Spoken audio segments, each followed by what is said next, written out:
Tens of thousands of farmers have gathered across India to mark a year of demonstrations against farm reform laws.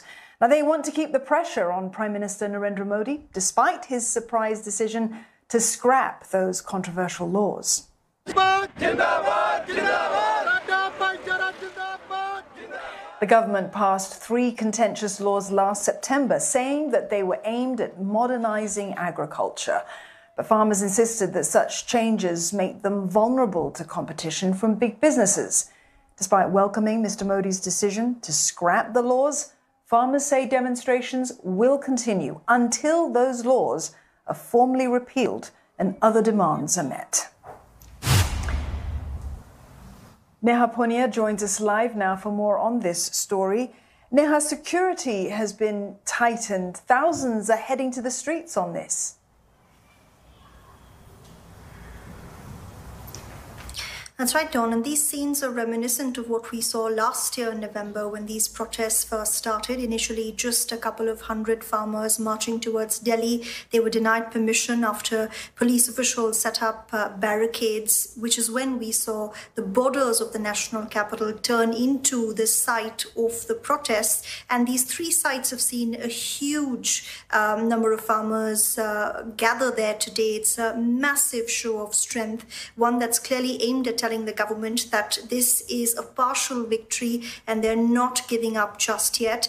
These farmers are also planning on similar demonstrations next week as well, which is when the winter session of Parliament reconvenes. That's when Mr. Modi has actually promised to follow through on his promise of scrapping these laws. 1 law will be brought in to scrap these 3 laws, but the farmers are saying they're going to wait and watch, see if that actually happens. And until that happens, they also have plans to take about 50 tractors into the national capital, right up to the parliament to make their point. And that's why we're also seeing security being hiked, because police officials say it's okay for farmers to be gathering at these 3 protest sites, which is where the movement has been limited to for the last 1 year. But they're saying they don't have permission to march into Delhi just yet.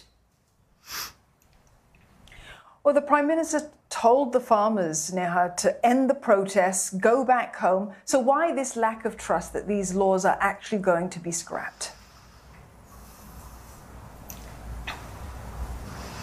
We've seen some fairly dramatic scenes, Dawn, in the last 1 year of this demonstration. It has remained largely peaceful, but there have been clashes between the protesters and the farmers. There have been several instances of leaders from Prime Minister Modi's party accusing these farmers of not being genuine farmers, of being misled by the opposition.